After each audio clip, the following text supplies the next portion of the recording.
അസ്സലാമു അലൈക്കും വറഹ്മത്തുള്ള.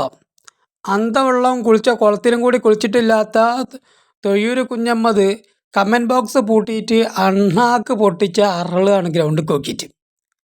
ഞങ്ങള് വെല്ലുവിളിച്ചിട്ട് മണിക്കൂർ എത്ര കഴിഞ്ഞു, ദിവസം എത്ര കഴിഞ്ഞടോ? നിങ്ങളെ കൂട്ടത്തിൽ ഒരു ആൺകുട്ടിയില്ലേ? നിങ്ങള് കുറെ വായാടികൾ ഇറക്കിയിട്ടില്ലേ? എവിടെ? സോഷ്യൽ മീഡിയയിലേ. ആഹാ, നിങ്ങളിങ്ങനെ അങ്ങനെ കിടന്നിങ്ങനെ പെരങ്ങല്ലേ? ഏതൊക്കെ രൂപത്തിലാ സൈബർ ഗുണ്ടകൾ ആറാട്ട് നടത്തുന്നത്? എന്തേ ഒറ്റെണ്ണത്തിന്റെയും തൊള്ള തുറക്കാൻ പറ്റുന്നില്ലേ? അണ്ണാക്കില് ഉണ്ടാക്ക.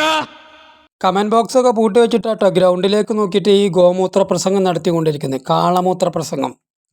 ഇവനെ നമ്മളെ ഗ്രൂപ്പിലേക്ക് ചേർക്കാൻ നോക്കുമ്പോൾ ഇവൻ ചെള്ളി ചാടുന്ന എഴുതി ചാടും. എന്നാൽ അബൻ്റെ ഗ്രൂപ്പിലേക്ക് നമ്മളെ ചേർക്കോ? അതിനുള്ള ധൈര്യം ഇവർക്കില്ലേനും. എന്നിട്ട് ഇതിനൊക്കെ മറുപടി ആയിക്കൊണ്ട് സമസ്ത കേരള ജമിയത്തുൽ ഉലമയും സമസ്ത കേരള ജമിയത്തുൽ ഉലമയ്ക്ക് മുമ്പ് ബഹുമാനപ്പെട്ട മമ്പർ തങ്ങൾ പാപ്പയും ഉമർ ഖാദിയാരൊക്കെ വളരെ ശക്തമായി എതിർത്തിട്ടുണ്ട്, ആലിമീങ്ങളൊക്കെ എതിർത്തിട്ടുണ്ട് എന്ന് പറഞ്ഞപ്പോൾ ബഹുമാനപ്പെട്ട ഉസ്താദുമാർ അതിനെപ്പറ്റി കൊടുത്തതിൻ്റെ രേഖ കൊടുത്തപ്പോൾ നമ്മളെ അളിയൻ്റെ, അതായത് ലോകം നിയന്ത്രിക്കുന്ന ഗ്ലോബൽ തെണ്ടിയുടെ അളിയനുണ്ടല്ലോ സമത്, കണ്ടാൽ തന്നെ പൊട്ടന്മാരെ മാതിരി ഇരിക്കുന്ന ആ ചങ്ങായി കൊടുത്ത ഫത്വ ചീന്തി കളയുന്ന രൂപമുണ്ട്. ഓനെ സംബന്ധിച്ചിടത്തോളം ഫത്വ ഒരു വിഷയമല്ല, കിതാബ് ഒരു വിഷയമല്ല. നമ്മളെ ഒതുക്കുങ്ങക്കാരൻ മറ്റോന് സുന്നി വോയിസ് എറിഞ്ഞിട്ടുണ്ട്, അതുപോലെ കിതാബുകളൊക്കെ പലപ്പോഴും പല കിതാബ് എറിഞ്ഞിട്ടുണ്ട്. 6 മോളത്തിൻ്റെ പൗതിയല്ലേ 3 എന്ന് പറഞ്ഞതിരി ഓൻ്റേക്കുന്നത് കണ്ടിട്ടല്ലേ ഇവനും പഠിക്കുന്നത്. ഇവരെ സംസാരം കേട്ടാൽ മനസ്സിലാകുകയും കൊണ്ടോട്ടിപ്പൂരത്തെ എതിർക്കുന്നത് AP വിഭാഗം സമസ്ത കേരള ജമിയത്തുൽ ഉലമ മാത്രമാണ്. 1989 ശേഷമാണ് എതിർക്കപ്പെടാൻ തുടങ്ങിയത് എന്ന് തോന്നുന്ന നിലക്കുള്ള സംസാരങ്ങളാണ് ഇപ്പോൾ വന്നുകൊണ്ടിരിക്കുന്നത്. 1930കളിൽ ഫത്വ ഉണ്ടായിരുന്നു പറഞ്ഞപ്പോൾ ബഹുമാനപ്പെട്ട ഉസ്താദ്മാർക്കെതിരെ, അതുപോലെ ബഹുമാനപ്പെട്ട ഉമർ ഖാദിയാരുടെ കിതാബുകളുണ്ട്, അതുപോലെ ബഹുമാനപ്പെട്ട മഹാനായ മൗലദ്ദബീല ഖുതുബുസ്സമാൻ അസ്സയ്യിദ് അലവിൽ മംബുറമി ഖദ്ദസുല്ലാഹു സിർറുൽ അസീസ് തങ്ങൾ കൊണ്ടോട്ടിയിലുള്ള ഈ വ്യാജ ഷെയ്ഖിനെ, അല്ലെങ്കിൽ ഷിയാ ഷെയ്ഖിനെ, മുഹമ്മദ് ഷാ എന്ന പേരിലുള്ള ഇയാളെ നഖശിഖാന്നും എതിർത്തിട്ടുണ്ട് എന്ന് പറഞ്ഞപ്പോൾ ഇവരുടെ ഇപ്പോഴത്തെ ഗ്ലോബൽ തെണ്ടി പറഞ്ഞത്രേ അങ്ങനെ മമ്പുറം തങ്ങൾ പറയില്ല. അപ്പം അക്കാലത്ത് എടുത്ത പ്രമാണങ്ങളും അവരെഴുതിയ കിതാബിനേക്കാളും വലുത് ഈ ഗ്ലോബൽ തെണ്ടിൻ്റെ തൊള്ള. ഏത്? സ്വന്തം ഭാര്യയെ ഉടുത്തുണി അയച്ചു വെച്ചുകൊണ്ട് സേട്ടുമാരെ ഇടയിൽ കൂടി സായിപ്പന്മാരെ ഇടയിൽ കൂടിയും കൊണ്ടുവരുന്ന ഇവനാണ് ലോകത്തിൻ്റെ മുദബ്ബിർ എന്ന് വിശ്വസിക്കുന്ന ഇവൻ്റെ തൊള്ള. മുൻഗാമികളാകുന്ന മഹൽത്തുക്കളാകുന്ന അക്താബുകളും അതുപോലെ കുത്തുബുകളെയൊക്കെ അതിനെയും കാട്ടിയും വല്ലോനിപ്പോൾ പോകും.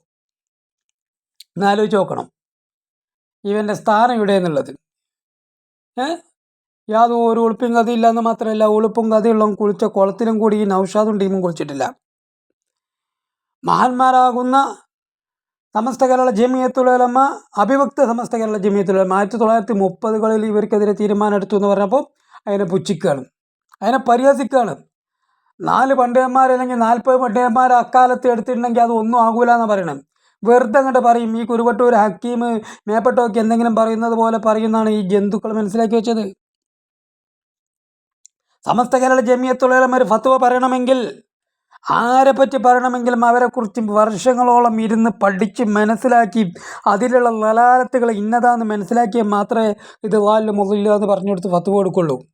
അതിനെപ്പറ്റി പോലും ഒരു അന്തല്ലാത്ത ജന്തുവാണ് ഈ പറഞ്ഞ സമതും സമ്മീൻ്റെ ഒപ്പം നിൽക്കുന്ന ഈ പറഞ്ഞ നൗഷോന്തും.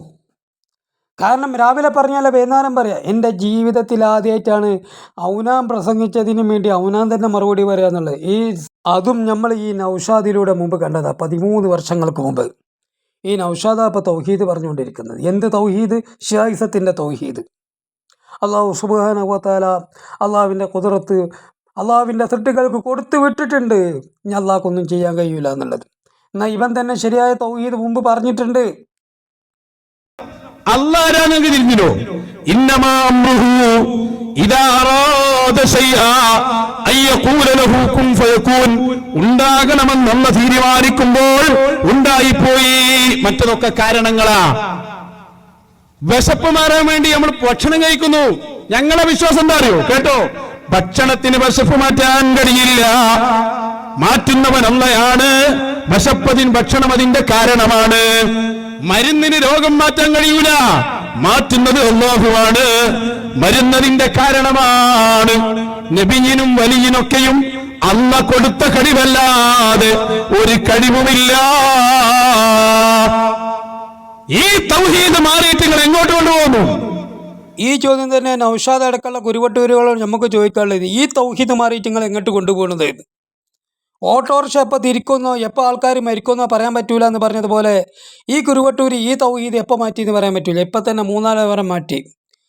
എല്ലാ കുവ്വത്തും അള്ളാഹുവാണ്. അള്ളാഹു കൊടുത്ത കുവ്വത്തനുസരിച്ചാണ് ബാക്കിയുള്ളവരൊക്കെ പ്രവർത്തിക്കുന്നത്. അള്ളാഹു മാത്രമാണ് സൃഷ്ടാവ്. ബാക്കി സൃഷ്ടികൾക്ക് മൊത്തവും അള്ളാഹു കൊടുക്കുന്നതാണ് എന്നുള്ള തൗഹീദ് മുമ്പ് പലവട്ടം പ്രസംഗിച്ച നൗഷാദ് പിന്നീട് അള്ളാഹു സുബ്ഹാനഹു വ തആല കഴിവ് കൊടുത്തു വിട്ടിട്ടുണ്ട്. ഇനി അള്ളാഹ്ക്കൊന്നും ചെയ്യാൻ പറ്റൂല എന്നുള്ള കുരുവട്ടൂരി തൗഹീദിലേക്ക് എത്തിപ്പെട്ടു അല്ലേ? ഇപ്പോൾ അവിടുന്ന് പിടുത്തമിട്ട് കൊണ്ടോട്ടിയിലെത്തിയിട്ടുണ്ട്, ഷിയായിസത്തിലേക്ക്. ഇനി എപ്പോഴാണ് പാകിസ്ഥാൻക്കും അതുപോലെ ഇറാനിലേക്കും പോകുമെന്ന് പറയാൻ പറ്റില്ല. ആട് നോക്കാൻ വേണ്ടി ഈ ജാതി കാട് നോക്കിയാൽ ഈമാൻ ശരിയാവുമെന്നു പറയുന്നിടത്തേക്ക് ഇവൻ്റെ പോക്കുള്ളത്. സത്യം പറയാലോ, 13 വർഷങ്ങൾക്ക് മുമ്പ് ഇവർ ഇറങ്ങിയ സമയത്ത് തന്നെ ഇവർ ഷിയായിസത്തിൻ്റെ വിഭാഗമാണെന്ന് പറഞ്ഞ എത്രയോ ആളുകളുണ്ട്, എത്രയോ ആലിമ്യങ്ങളുണ്ട്, എത്ര ആൾക്കാരുണ്ട്. നമ്മളോട് തന്നെ പറഞ്ഞെന്തുണ്ട്, ഇവന്മാരെ പോക്കും വിശ്വാസവും ഷിയായിസത്തിനെതിരാണ്. എ പി ഉസ്താദിനെതിരെ ഒന്നും പറയുന്നില്ലല്ലോ എന്ന് ഞാനൊരാളോട് പറഞ്ഞപ്പോൾ അയാളിനോട് പറഞ്ഞത് ഇച്ചി കൺട്രോൾ ചെയ്യേണ്ടി എന്ന് പറഞ്ഞിട്ടുണ്ട്. അയാൾ മരിച്ചുപോയി, അള്ളാഹു പുറത്തു കൊടുക്കട്ടെ, ദർജ ഉയർത്തി കൊടുക്കുവാറാവട്ടെ. ഇജ് കൺട്രോൾ ചെയ്യേണ്ടി. ഇവർ എ പി ഉസ്താദിനെതിരെ ഇവർക്ക് ഒന്നുമല്ല, ഇവർ ഷിയായിക്കളാന്ന് പറഞ്ഞിട്ടുണ്ട്. വളരെ സത്യസന്ധമായ വാക്കായിരുന്നു അത്. പൊളിഞ്ഞായിക്കൊണ്ടിരിക്കുക. ഇപ്പം പറയേണ്ട എന്താ, കൊണ്ടോട്ടിയിലുള്ള ഏതോ ഒരു കാക്ക 45 കൊല്ലമായാലോ അവിടെ ജീവിക്കാൻ തുടങ്ങിയിട്ടും ഇതുവരെ കൊണ്ടോട്ടിയിലുള്ള മക്ബറ സിയാറത്ത് ചെയ്തിട്ടില്ല എന്ന്. ഈ മൊയന്ത് വന്നിട്ട് കൊണ്ടോട്ടി പ്രസംഗിച്ചപ്പോൾ അയാൾ അന്ന് മുതൽ പിന്നെ കൊണ്ടോട്ടി സിയാറത്ത് ചെയ്യാൻ തുടങ്ങി, നേർച്ചാക്കി എന്നാണ് പറയുന്നത്. അത് അവിടെ നിന്നല്ലോ. ഇജ് തുടക്കകാലത്ത് അങ്ങനെ തന്നെ ഉഡായിപ്പിൻ്റെ ആശാനായി ഇറങ്ങിയതാണ്. ഇജ് മുമ്പേ പച്ച നുണയുള്ളൂ. ഇജ് 2 കാര്യത്തിനെ തൊള്ള ഉൾക്കാരുള്ളൂ. 1 പച്ച നുണ പറയാനും, 2 പണ്ഡിതന്മാരുടെ പച്ചമാംസം തിന്നാനും. 3-ാമത് എപ്പോഴാണ് ഇജ് തൊള്ള ഉൾക്കാറുള്ളത്? മുണുങ്ങാൻ വേണ്ടിയെന്നല്ലാതെ. എൻ്റെ ജീവിതത്തിൽ അങ്ങനെ തന്നെ ഉള്ളൂ. 13 വർഷമായി അത് തന്നെ ഉള്ളൂ. അത് ആയത്തിൽ നിന്ന് ആയത്തിലേക്ക്, ഗർത്തത്തിൽ നിന്ന് ഗർത്തത്തിലേക്ക് നീങ്ങിക്കൊണ്ടിരിക്കുകയാണ്. എൻ്റെ ഗണിവരിയിൽ എൻ്റെ വാചാലതയിലും പെട്ടിട്ട് കുറേ ആൾക്കാരൊക്കെ അതിൽ നിന്നിരുന്നു. അവരൊക്കെ മയ്യത്തിൻ്റെ തലമെന്ന് പേനിറങ്ങുന്ന പോലെ ഇറങ്ങിക്കൊണ്ടിരിക്കുകയാണ്. ഇപ്പോൾ കുറച്ച് ബംഗാളികൾ ഉജ്ജുണ്ട് ബാക്കി.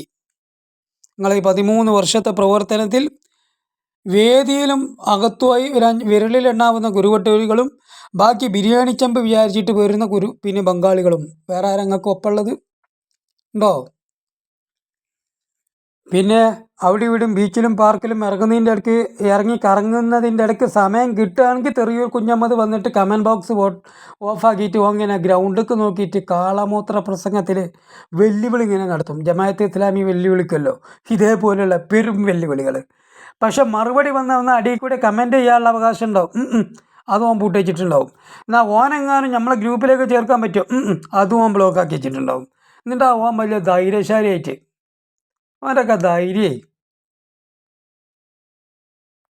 എന്നിട്ട് യാതൊരു എളുപ്പമില്ലാതെ സെഹേബർ ഗുണ്ടകൾ തെർബിയത്തിൻ്റെ ആയം 13 കൊല്ലം മുറബിയായ ഒരു ഷെയ്ഖ് എന്ന് പറയുന്ന തെണ്ടിയുടെ കൂടെ നിന്നിട്ട് തെർബിയത്ത് കിട്ടിയെന്ന് അവകാശപ്പെടുന്ന ഇവൻ്റെ തെർബിയത്തിൻ്റെ ആയവും പരിപ്പാണ് ഇപ്പം നമ്മൾ ആ സംസാരത്തിലൂടെ കേൾക്കുന്ന പദപ്രയോഗങ്ങൾ.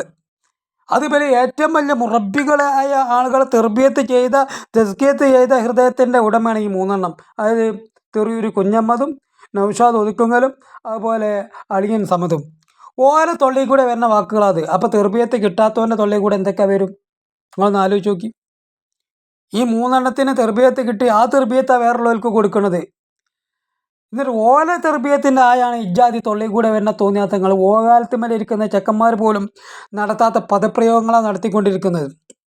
അപ്പോൾ ഈ കുരുവട്ടൂരെ കൂട്ടത്തിലുള്ള സാധാരണക്കാരായ ആൾക്കാർ യജ്ജാതി തോന്നിയാത്തം വിളിക്കും. ചുരുക്കി പറഞ്ഞാൽ ആളുകളെ തെണ്ടിത്തരത്തിൽ നിന്ന് തെണ്ടിത്തരത്തിലേക്ക് എത്തിക്കുന്നതിൻ്റെ പേരാണ് കുരുവട്ടൂരി ഗുണ്ട ഗ്രൂപ്പ്. യാതൊരു സംശയമില്ല. പൊതുവേ കള്ളത്തൊരീക്കത്തുകാരൊക്കെ ഗുണ്ടകളും റൗഡികളൊക്കെ തന്നെയാണ്. ഓലെ ഷെയ്ഖിനെതിരെ പറഞ്ഞു എന്ന് പറഞ്ഞിട്ട് തോന്നിയാത്തം പറയുകയും അടിക്കുകയും, നമ്മളിപ്പോൾ അടുത്ത് കണ്ടതല്ലേ യൂസുഫ് സുൽത്താൻ്റെ മോൻ നിസാം എറണാകുളത്തിട്ട് ചെക്കന്മാരെ തല്ലുന്നതും കച്ചറകളൊന്നായിട്ടൊക്കെ. അത് എല്ലാ ഹംകിങ്ങും അങ്ങനെ തന്നെ. നൂരിഷാൻ്റെ മുരീദുകളും അങ്ങനെ തന്നെയാണുള്ളത്. ഇനി മൂരിഷാൻ്റെ മുരീദുകളും അങ്ങനെ തന്നെ ഉള്ളത്. അതേ ശൈലിയിൽ തന്നെ കുരുവട്ടൂരിൻ്റെ മുരീദുകളും ഉള്ളത്. പക്ഷെ ഓലിപ്പോൾ വിരലിലെണ്ണാവുന്ന ആളുകളായതുകൊണ്ട് കയ്യാങ്കളിക്കൊന്നും നിന്നിട്ടില്ല. തൊള്ളകൊണ്ട് തോന്നിയാത്ത ഇങ്ങനെ വിളിച്ചുകൊണ്ടിരിക്കും. ഈ ചെറിയൊരു കുഞ്ഞമ്മീൻ്റെയൊക്കെ തൊള്ളിക്കൂടെ വരുന്ന തോന്നിയാത്തത്തിന് വല്ല കണക്കും കയ്യുണ്ടോ? ഭാരതപ്പുഴയുടെ എന്തൊക്കെ ഒഴുകിപ്പോകും എന്ന് പറഞ്ഞതുപോലെയാണ്. ഇവനിങ്ങനെ പ്രസംഗിക്കാൻ നിന്നിട്ടുണ്ടെങ്കിൽ എന്തെല്ലാം ഒഴുകിപ്പോകും. അതിൽ വലിയ തെറി ഉണ്ടാവും, ചെറിയ തെറി ഉണ്ടാകും. പക്ഷെ ഇവർ ഇത്രയും ഊർജവും ഈ ഒരുപാട് പണവും ചിലവാക്കി മൈക്ക കെട്ടിയിട്ട് സ്റ്റേജും കെട്ടി അലമുറ ഇടുന്നത് എന്തിനാണ്? അത് നമ്മൾ വല്ലപ്പോഴും ചിന്തിച്ചിട്ടുണ്ടോ? ഷിയായിസം വളർത്താൻ.